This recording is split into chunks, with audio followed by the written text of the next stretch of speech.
Je suis venu, et vous savez, parce que quelqu'un l'a dit dans la salle,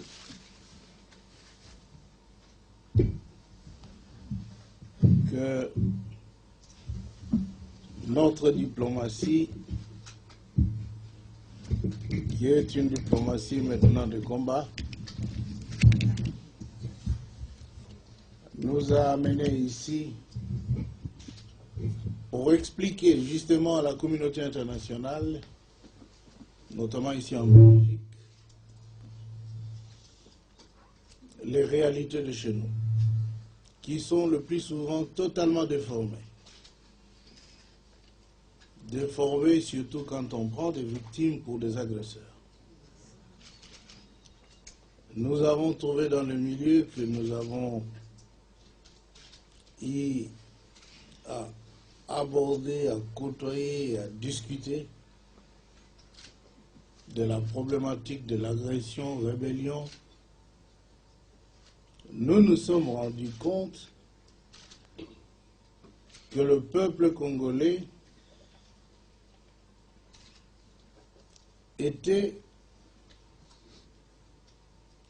une fois encore, absent de préoccupation de ceux qui cherchent les droits humains. Son calvaire ne compte pas du tout.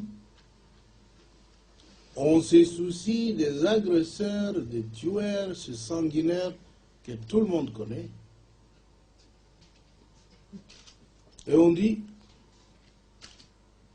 lorsqu'ils ont voulu se défendre à Kinshasa, on dit qu'ils n'ont pas le droit de se défendre, les Congolais. Parce que s'ils se défendent, ils tuent les Tutsis. Il fallait donc que le peuple congolais ne se défendât pas et que maintenant n'ose pas libérer son pays. Parce que chaque geste dans la direction d'expulser l'ennemi est vu comme une tentative de créer un génocide. Nous avons écouté avec consternation ce genre d'abomination.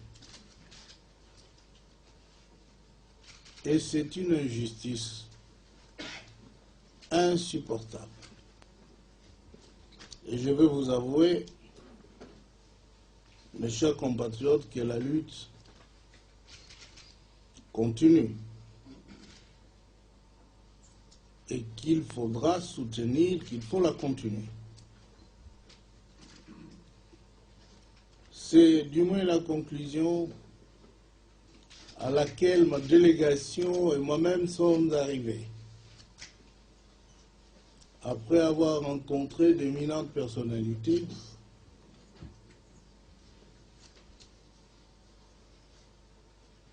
et nous nous sommes laissés dire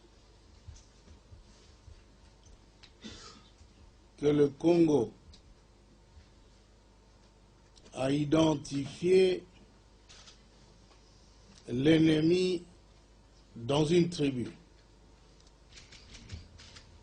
Et nous avons dit quelle tribu, naturellement, ils ont parlé de tribu Tutsi. Et comme tout le monde le sait, l'armée rwandaise, burundaise, sont des armées mono-ethniques. Et lorsque l'armée rwandaise est venue chez nous, on a vu une seule ethnie, Tutsi. Alors, si le peuple se défend contre l'agression de Tutsi, armé,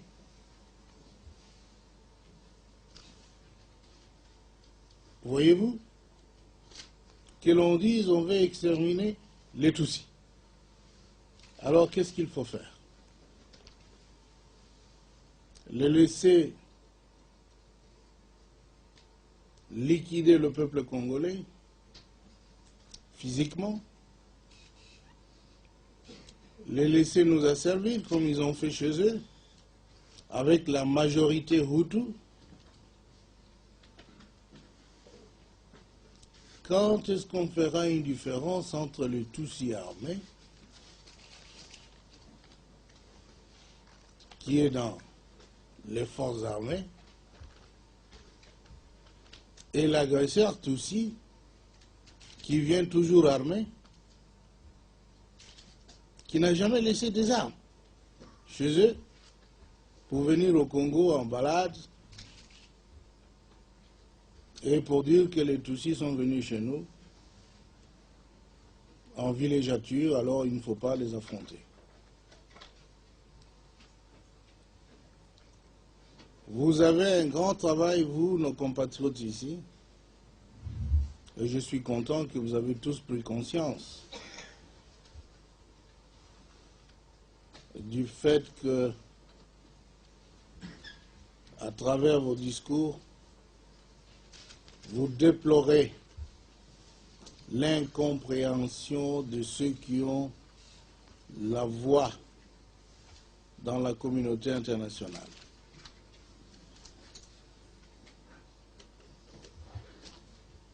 Nous venons de séjourner quelques 48 heures ici. Notre propos était de dire aux autorités belges qu'elles ne doivent pas demeurer passives devant la violation flagrante de la Charte des Nations Unies,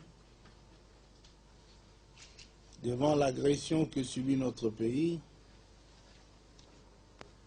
la menace de la perte de notre souveraineté, de notre indépendance, et que nous avons demandé aux autorités belges de peser de tout leur poids auprès d'autres décideurs de la communauté internationale et en particulier de l'Union européenne afin de faire respecter les droits du peuple congolais, d'exiger le retrait des troupes d'occupation de notre territoire. Nous avons informé à tous ceux que nous avons rencontrés qu'il ne faut pas confondre l'agression venue de l'extérieur et ce qu'ils appellent être la rébellion interne. Tout le monde sait que 3 semaines après que les agresseurs aient lancé leurs troupes contre notre territoire, ces envahisseurs parlaient encore moins de rebelles.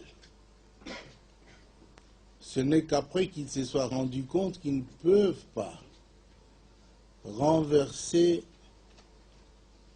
le gouvernement légitime du Congo après 3 semaines de résistance, qu'ils ont accouru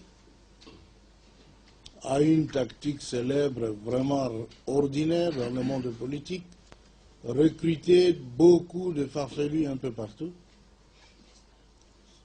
et ils ont créé ce que maintenant on s'accorde à appeler une certaine rébellion. Ces gens, tout le monde les connaissent.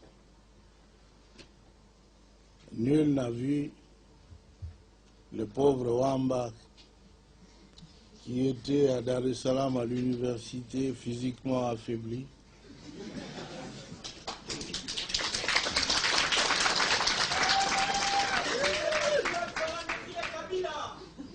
Avoir la force de commander même 2 soldats. Personne ne l'a vu. Il n'y a jamais songé d'ailleurs. On a vu Zaïdi Ngoma,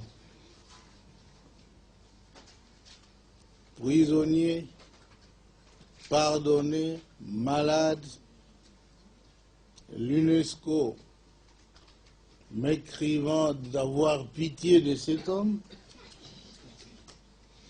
et je l'ai confié à mon directeur de cabinet ici présent et à l'autre pour qu'on l'accompagne à l'avion. N'est-ce pas, monsieur? Et tout cela dans une chaise roulante. Quelques jours après, ce monsieur est dit être un général, avoir une armée, et je ne pense pas qu'en France, on lui a donné une armée. Il n'avait pas d'armée en France, il n'en avait pas au Congo. Ce sont ces gens-là que les envahisseurs disent qu'ils sont devenus des responsables d'une rébellion. Les autres, vous les connaissez, nos frères, qui ne tarissent pas d'ardeur, bien qu'ils ont été pendant plus de 30 ans au pouvoir, refusent de prendre le congé et veulent continuer à nous faire voir ce qu'ils ont déjà fait voir à tout le monde. Ils ont nom, Tamboué Mwamba et autres. Et lui aussi, je pense, vous qui êtes ici, parce qu'il a toujours été ici, vous ne connaissez même pas qu'il a un seul bataillon. Il ne peut pas l'avoir ici, non? L'a-t-il ici, là? Non.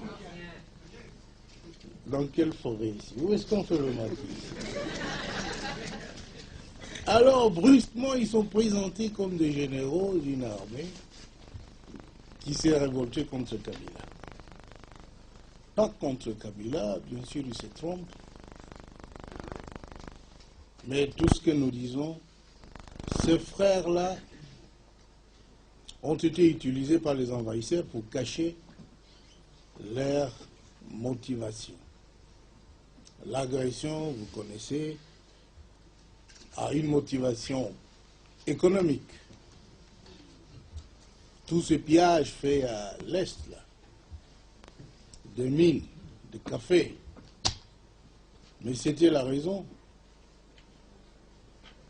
de nos mésententes avec nos anciens alliés. Notre motivation, c'est de prendre le peuple congolais pour un peuple mineur, lui dire ce qu'il doit faire. Et Museveni l'avait dit à la délégation des ministres des Affaires étrangères de SADC que le Congo a besoin d'un dirigeant faible. Kabila est trop fort. On lui dit faites ceci, il refuse. Et qu'est-ce qu'on nous disait de faire? De donner à Museveni, à ses frères, des concessions. Parce qu'il s'y trouvait déjà. Je ne sais pas s'il coopérait avec les autres, les Mobutistes avant. Ils avaient des concessions. On leur disait maintenant, allez régulariser votre situation au ministère des Mines. Pour eux, c'était là des insultes. Ils avaient droit d'avoir des concessions au Congo. On a dit, messieurs, c'est pas possible. Le droit de frauder les cafés, le bois, la papaye, l'or. Et comme on ne pouvait accepter que ces choses se fassent autrement que par le canal légal établi, c'était une source de mésentente. Enfin, l'expansion territoriale est une autre motivation. L'Empire Himatusi a besoin de territoires, de terres congolaises. Et vous savez que nous ne sommes pas d'accord. Je viens d'apprendre ici, que vous n'êtes pas d'accord non plus. Alors, cette guerre qu'on nous impose est une guerre injuste.